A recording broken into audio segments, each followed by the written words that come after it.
Programa ADV Jus. Oferecimento Qualisystem Informática.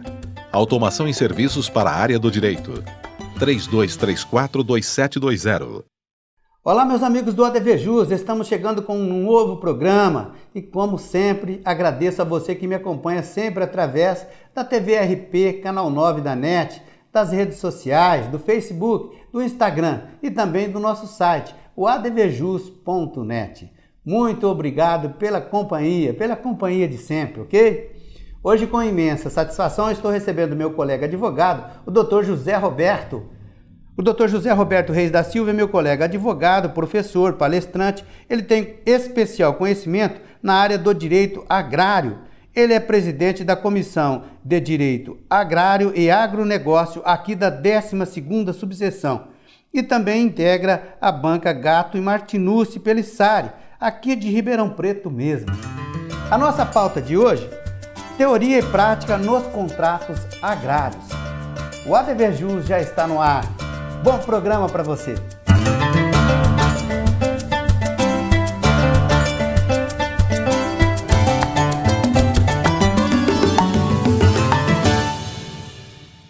Doutor José Roberto, muito obrigado a sua presença comigo hoje aqui no programa, é um prazer te receber.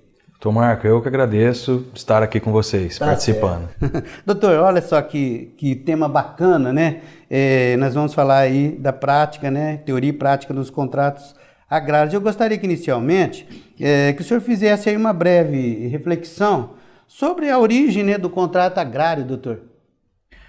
Bom, os contratos agrários, eles eram regulados pelo Código Civil anterior, de 1916. Em 1964, eles passaram a ser regulados por uma lei especial, o Estatuto da Terra, que introduziu no sistema legislativo brasileiro alguns princípios e regras específicas dos contratos agrários, para melhor regular a relação entre o proprietário da terra e o produtor agrícola. Legal, né? Doutor, agora é importante frisar, né, e que pode existir aí, no caso de uma elaboração de um contrato agrário, se aquele contrato agrário que pode trazer muitos benefícios não for também aí lavrado, né, ele executado por alguém que tenha realmente aquele referencial, aquele conhecimento especial na área, ele pode se transformar numa dor de cabeça futura. Pode sim. Uma característica muito clara dos contratos agrários é uma liberdade contratual reduzida. O Estatuto da Terra, ele prevê muitas regras fixas, rígidas, que as partes não podem alterar. E se às vezes a redação do contrato, querendo escrever uma coisa, prever uma coisa contrária à lei, pode vir uma decisão judicial e alterar aquela previsão entre as partes, gerando ali uma dor de cabeça entre eles. Às vezes a pessoa pensa ali que está economizando, né, deixando ali que o contrato seja elaborado por, às vezes, uma pessoa que não tem aquele conhecimento específico, né, seja ali uma pessoa que não tenha um conhecimento, inclusive jurídico, suficiente, e ele pensa que ele está economizando. Na verdade, ele vai perder muito dinheiro. Pode acontecer, exatamente. Outros profissionais que não com formação jurídica podem involuntariamente gerar esse problema. Complica tudo, né, doutor? Complica tudo. É isso mesmo. Agora, com relação, doutor, o contrato de arrendamento e parceria agrícola, quais as diferenças, principalmente no tocante às obrigações tributárias, doutor, que a gente sabe que é por aí que pega, né? Exatamente. A principal diferença na parte tributária é a quantidade de impostos a ser paga pelo proprietário da terra. No contrato de arrendamento, que equivale ao contrato de locação, o proprietário da terra tem uma renda fixa, garantida, independentemente da produção ou do faturamento que aquela propriedade vai gerar. O risco, nesse caso, é todo do arrendatário. E, portanto, o proprietário da terra paga mais impostos. Ele paga, se pessoa física, 27,5%. E é um contrato mais oneroso porque não tem risco ao proprietário da terra. Já na parceria agrícola, em que há o compartilhamento de riscos daquela produção agrícola ou da receita ao ser aferida com a venda da produção, o proprietário da terra tem uma tributação bem inferior, significativamente inferior, e essa é a grande diferença na área tributária. E se a gente levar por outras áreas que podem trazer obrigações, por exemplo, a área trabalhista, é desta forma também? Também há diferenças, pois como há o compartilhamento de riscos dessa produção agrícola, há um entendimento jurisprudencial que o passivo trabalhista, assim como também o ambiental, o proprietário da terra, que é o parceiro outorgante chamado no contrato, também concorre com esses riscos e passivos. Certo. Doutor, quais são, né, vamos dizer assim, as cláusulas que elas não podem nunca faltar dentro ali do cômputo, né, dentro do contrato agrário? Quais são aquelas cláusulas que realmente, eu estou falando não cláusulas especificamente jurídicas, né, que a gente sabe lá, o foro de eleição, não é isso, mas eu digo aquelas cláusulas justamente para prevenir, para preservar direito de ambos os lados. No contrato de arrendamento, é fundamental que ele preveja o valor do arrendamento em moeda corrente. É muito comum contratos de arrendamento preverem o pagamento em produto ou em fração da produção. Isso é um erro. O Estatuto da Terra exige que o preço seja fixado em dinheiro, em moeda corrente. Importante prever se haverá ou não atualização monetária desse preço estabelecido e prever de forma muito clara prazos. Qual é o prazo de vigência do contrato? Qual é o prazo para enviar uma eventual notificação extrajudicial, caso não queira renovar o contrato ou não? Enfim, preço, prazo e responsabilidades, né? Qual é a lavoura que vai ser implantada? Qual é a cultura que vai ser o objeto ali daquela exploração agrícola?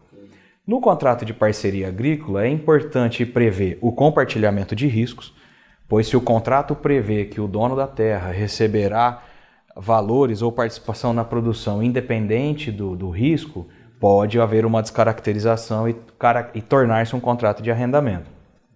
Igualmente importante prever prazos, se o proprietário da terra poderá exercer uma composte ou não, se a área que não está sendo produzida, se o proprietário pode usar para lazer de final de semana ou não.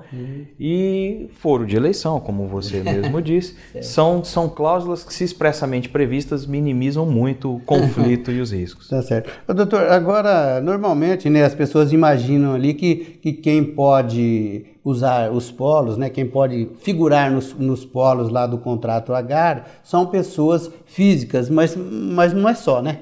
Não é só. Aliás, como empresa estrangeira não pode ser proprietário de terra no Brasil, e os grandes players do agronegócio são empresas estrangeiras, os contratos agrários são o instrumento jurídico adequado para que elas tenham acesso à posse de terras. Então, são fundamentais e muito usuais os contratos agrários. Não só com pessoas físicas, né? Não só com pessoas físicas, pessoas jurídicas, com grandes grupos também, econômicos. Certo. Doutor, agora é impossível separarmos, né, o agronegócio do contrato agrário, né? É um binômio aí que anda junto. Anda junto. O agronegócio ele é todo sustentado em contratos agrários, que garante a posse de grandes multinacionais com acesso à terra, e a mudança econômica do agronegócio influenciou também em alguns princípios do direito agrário, como, por exemplo, o produtor da terra, que inicialmente era uma pessoa física mais frágil na relação, hoje, sendo uma multinacional, essa fragilidade foi mitigada. Então, tem até uma revisão de alguns princípios aí do direito agrário. Certo. Doutor, a gente, evidentemente, estamos falando aqui de direito agrário, né, agronegócio, que é baseado justamente aí nos contratos, como o senhor acabou de dizer. A gente conhece lá, por exemplo, na Justiça do Trabalho, né, contrato não expresso. Na área da terra não existe isso. Não é recomendado. Até pode existir o contrato agrário verbal, mas não é recomendado, porque em havendo necessidade de comprovar a real natureza jurídica ou a real tratativa entre as partes, o contrato escrito ele é fundamental. Precisa estar formalizado, né? Exatamente. É isso mesmo. Olha, meus amigos, vocês estão comigo aqui no ADV Jus, que agora vai fazer uma pequena pausa. Você vai acompanhar o ADV Especial. Veja só que legal. Olá, amigos do ADVJus, eu sou o Sérgio Dias e vou tratar com vocês Direito do Trabalho e Prática Trabalhista. E falaremos hoje sobre quais são os direitos do trabalhador diagnosticado com câncer. Este é um assunto bastante presente nos cotidianos e lares brasileiros. A incidência da doença tem se tornado muito grande entre a população. E quais são as consequências do diagnóstico do câncer durante o contrato de trabalho? Temos que dividir em duas situações. A primeira, nos casos em que o trabalhador diagnosticado com câncer, se essa moléstia tem a ver com o trabalho por ele desenvolvido. Isso representaria um acidente de trabalho. E aí, desta forma, ele geraria um afastamento médico através do INSS para fazer o tratamento da sua doença e, ao mesmo tempo, a empresa teria responsabilidades em função da concausa, ou seja, pela responsabilidade na ocorrência daquela doença. Mas e nos casos em que a doença não tem nada a ver com o trabalho?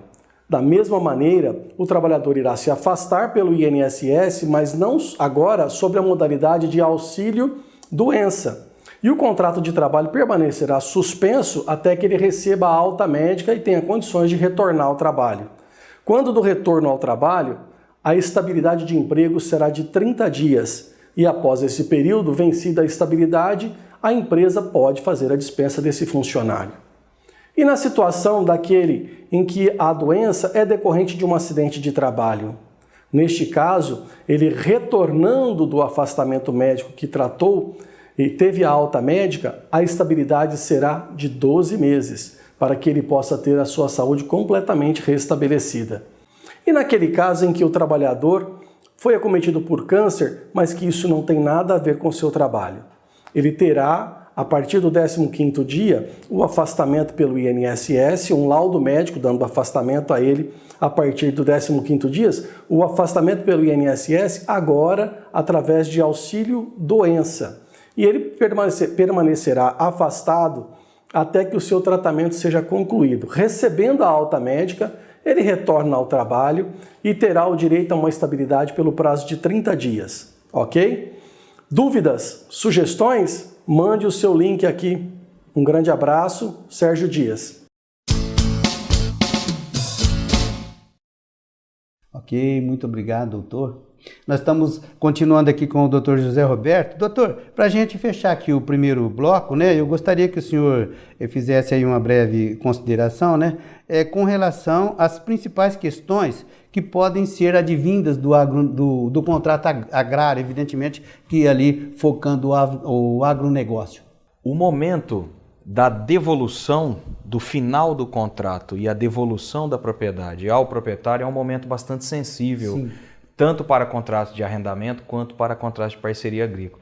E é importante que haja um cronograma, passo a passo, como que vai, se eu preciso erradicar aquela lavoura antes de devolver a propriedade ou não, se aquela eventual riqueza que esteja ali passa a pertencer ao proprietário, os prazos, a comunicação entre as partes. Hoje é muito comum a comunicação por e-mail ou por WhatsApp, então isso pode estar expressamente previsto no contrato, como que as partes vão se falar ao longo do contrato, e as questões fiscais e tributárias. Quem fica responsável por pagar os impostos, por prestar as informações aos diversos órgãos fiscais, são questões que são prevenidas através de boas previsões em contrato. Tá certo. Meus amigos, Estante ADVJus. Veja aí. A Estante ADVJus de hoje destaca a seguinte obra: Direito Previdenciário Esquematizado. É a 9ª edição. Autoria: Marisa Ferreira dos Santos. Editora Saraiva. É mais uma obra para você retirar da estante e conferi-la. Ok, nós vamos fazer um ligeiro intervalo, vamos voltar já já. Aguarde. Quali System Informática. Oferecemos o melhor para você em serviços de tecnologia. Apresentamos o Legale Web, perfeito para qualquer tipo de advocacia. Também o Quali Saúde, controle total em gestão de planos de saúde. E disponibilizamos sistemas e integração, suporte técnico e muito mais. Quali System Informática, 20 anos de experiência. Consulte-nos. Arcângelo Imóveis, venda, locação e administração. Compromisso e confiança. Arcângelo Imóveis. Legal, vamos dar sequência então ao ADVJus TV de hoje. Nós, honrosamente, estamos falando com o Dr. José Roberto Reis da Silva, meu colega advogado, e a nossa pauta é justamente teoria e prática nos contratos agrários. Dr. José Roberto, um produtor, ele às vezes ele tem essa consciência da necessidade, né? Ele está lá em vias de fazer um negócio no qual ele vai precisar do contrato, enfim, que ele vai ter que se assegurar de cláusulas contratuais para ele ter um certo respaldo no negócio que ele vai efetuar. E às vezes ele chega no escritório ou ele procura o profissional da advocacia, da área profissional especializado, e ele às vezes está em dúvida, né? Eu faço um contrato e vou fazer uma parceria ou não, ou eu posso fazer em outro modelo, eu posso fazer um contrato de arrendamento rural. No caso, é indiferente para o profissional da advocacia? Não, não é indiferente. O importante para o profissional da advocacia é identificar a real vontade das partes para saber qual é a natureza jurídica daquele negócio jurídico que está sendo feito entre as partes. Se eles combinaram que o pagamento ao proprietário da terra será um valor fixo e independente da produção, só poderá ser um contrato de arrendamento. Se eles combinaram que haverá ali um compartilhamento de riscos, caso a produção não seja, né, aquela esperada, aí sim o que eles combinaram é, em essência, um contrato de parceria agrícola. E, se não escrever adequadamente, o judiciário pode vir depois dizer qual é a real natureza jurídica. Certo. Vai ser provocado, né? E aí provavelmente o deslinde vai depender do judiciário, né? Agora, aqui na nossa região, né, doutor, é uma região grandiosa, né? No agronegócio, a gente gosta tanto aqui do nosso pedaço, da nossa terra, falando assim de uma maneira um pouco mais carinhosa com o Ribeirão Preto, né? E o agronegócio, ele é pulsante aqui. E a gente observa, assim, com contatos com tantos colegas aí da advocacia, que parece que tem poucas pessoas especializadas, que nem é o seu caso. O senhor acha que essa é uma área de atuação em ascendência, que os profissionais deveriam olhar com mais atenção, doutor? Sem dúvida alguma, Ribeirão Preto é a capital do agronegócio por vocação econômica, mas apesar disso, muitos cursos de graduação em Direito nem contemplam o direito agrário em a sua grade curricular, e o advogado acaba tendo pouco contato com essa matéria, acaba ficando restrito aos profissionais que vão trabalhar no segmento do agronegócio. Até na OAB nós temos um desafio bastante grande de promover mais eventos, mais cursos e mais debates, né, agradecendo o espaço que nos foi concedido para divulgar um pouco mais a importância dessa área do direito na nossa região aqui. Verdade. E frisando que é necessário especializar-se, tá? Então você que tem interesse em advogar nesta área tão próspera, né, que é a área do agronegócio, pode sim, é interessantíssima, remunera bem, né, eu sei, mas precisa especializar-se. Doutor, agora o contrato agrário, ele deve ser registrado em cartório, por quê?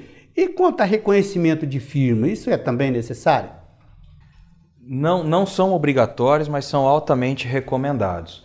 O registro em cartório dá publicidade, então qualquer outra operação futura que ocorra com aquela propriedade será de conhecimento público e notório que há um contrato de arrendamento ou de parceria agrícola em vigor, e o reconhecimento de firmas é prudente, pois registra a data em que aquele negócio foi concluído e garante que as pessoas que subscreveram aquele contrato são realmente ocupantes das qualificações que constam no preâmbulo do contrato. Questão de uso frutuário ou no proprietário.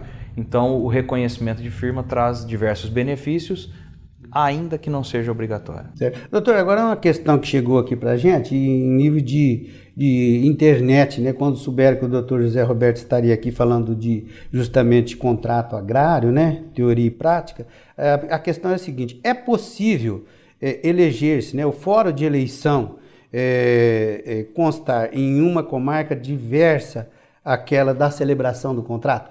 Sim, é possível. Ainda mais com a vigência do novo Código de Processo Civil, que trouxe o Instituto do Negócio Jurídico Processual. Então, uma vez estabelecido pelas partes, será respeitado pelo magistrado em eventual conflito. O que não pode acontecer é um erro grosseiro de não existir o foro, né, doutor? Exatamente. Precisa tomar esse cuidado. É isso mesmo. Agora, o que pode ser refletido, né, sobre multas contratuais, doutor, no contrato agrário? Como elas são estipuladas, doutor? Olha, as cláusulas penais, as multas podem ser livremente pactuadas com a observância de algumas regras objetivas, como não serem superiores à obrigação principal, é uma vedação legal, e também o princípio da boa-fé em casos de contrato de adesão. Em algumas situações, o contrato agrário pode caracterizar um contrato de adesão e essa cláusula tem que ser coerente, tem que ser proporcional ao direito que ela protege. Agora, para a gente focar, né, aquela parte de garantias, né, que a gente sabe muito bem que em muitos contratos usa-se ali a figura do fiador.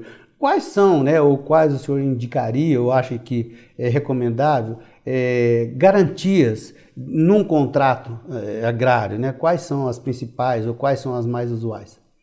Olha, a fiança ela não é muito usual, mas existe, mas uma garantia importante é o contrato não permitir que o produtor rural dê em garantias. Imagine que esse produtor rural vá ao banco tomar crédito e dê a produção em garantia. Sim. Que a parte que caiba ao proprietário da terra não seja afetada por essa garantia. Essa é uma forma bastante usual de se proteger o pagamento e o recebimento pelo proprietário da terra. Certo. Doutor, agora a oferta, né, de uma das obrigações normalmente que nesse tipo de contrato que a gente está abordando aqui existe, é justamente aquela necessidade da carta de anuência, né?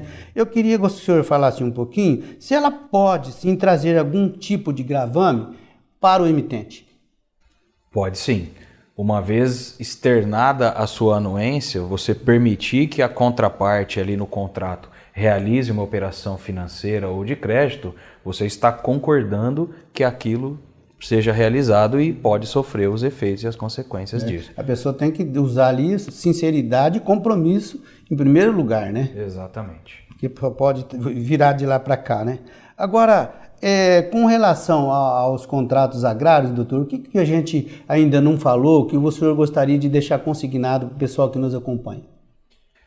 Os contratos agrários trazem geram efeitos em algumas outras áreas do direito, como por exemplo, na parte trabalhista que você já mencionou, a partir da celebração de um contrato agrário pode nascer contratos de terceirização, de contratação de mão de obra, e é importante a atenção no que está sendo feito, né, a cautela e o zelo, para que a sustentabilidade daquela operação seja garantida. O contrato agrário, via de regra, é de longo prazo. Então, a questão social e a questão econômica precisa ser muito bem administrada por todas as partes envolvidas.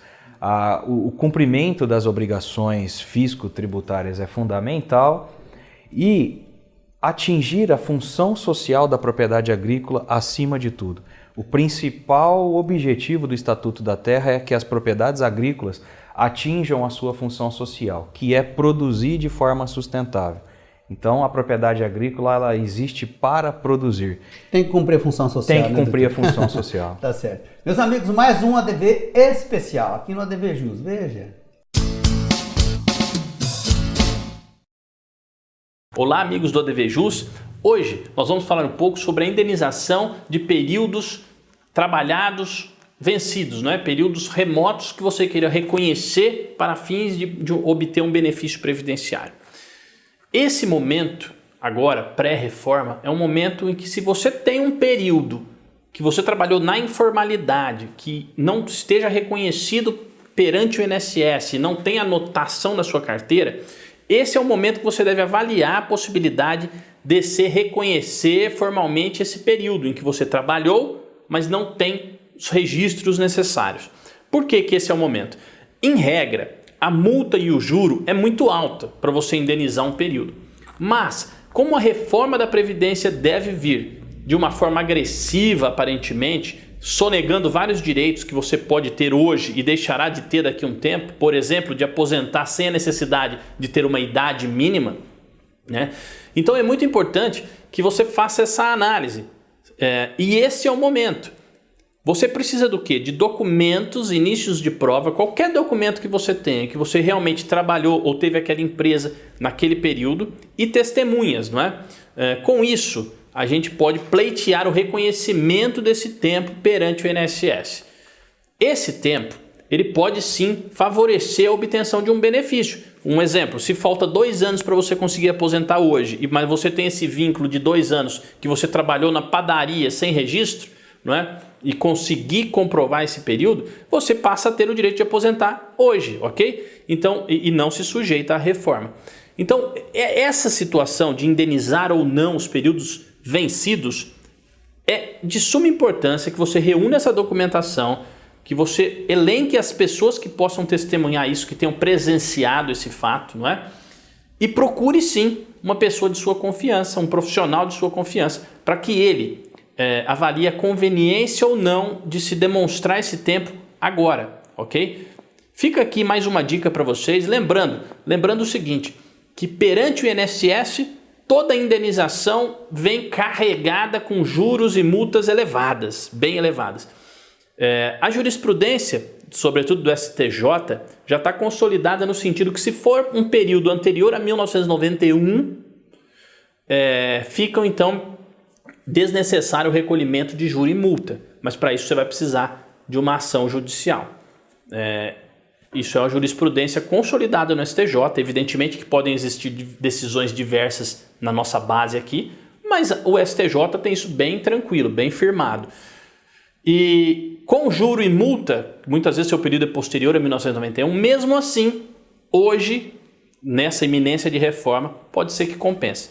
Então não deixe de correr atrás do seu direito, de buscar aquilo que você tem garantido pelo sistema atual, ok? Um grande abraço e até a próxima aqui no ADV Jus.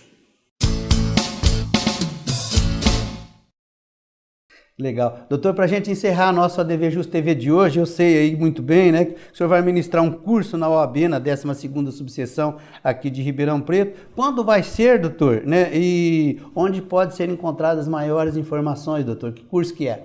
O curso chama Teoria e Prática em Contratos Agrários. Vai ser ministrado na sede, na Casa do Advogado, na sede da OAB, nos dias 25 e 26 de junho e 2 e 3 de julho. E as inscrições e outras informações podem ser obtidas no site da ESA, da Escola Superior de Advocacia, ou no próprio site da OAB 12ª Subseção. E eu já te desejo boa sorte para o curso. Muito obrigado, doutor. Tá certo. Meus amigos, olha só que delícia agora aqui no ADV Jus. É um momento divino, gosto muito. Veja.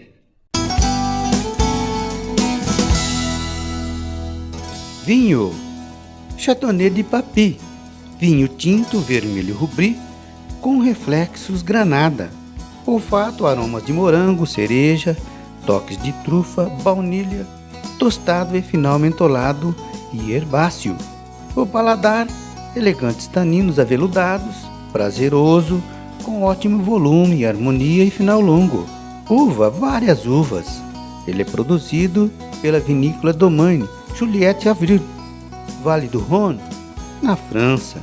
Na harmonização, picanha na brasa, queijos variados. Uma delícia! Aproveitem! Tchim, tchim! Ok, chegamos no finalzinho do nosso programa. Agradeço imensamente a sua visita aqui, doutor. A gente ficou, como eu disse, imensamente feliz por poder falar de uma matéria tão importante e relevante aqui com o senhor que domina a matéria. Obrigado. Doutor, eu que agradeço a presença, agradeço, né, as pessoas que estão nos assistindo. É um prazer enorme poder falar um pouquinho de contrato agrário e quem tiver interesse, aguardo todos no nosso curso lá na UAB. Tá certo. É isso mesmo. Meus amigos, olha, vocês podem rever esse programa com o Dr. José Roberto, eu realmente recomendo, é só vocês acessarem o nosso site, que é o advjus.net. Inscreva-se em nosso canal do YouTube e tenha acesso a todo o conteúdo do nosso portal. É youtube.com/advjusnet, ok? Fico por aqui, prometo voltar breve com um programa inédito. ADVJus, tô ligado, ADV especial, faça parte você também. Um forte abraço e até o próximo.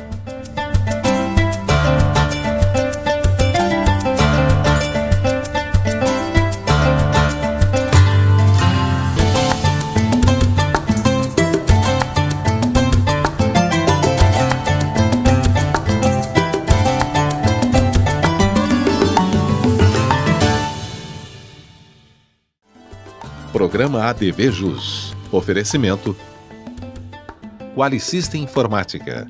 Automação em serviços para a área do direito.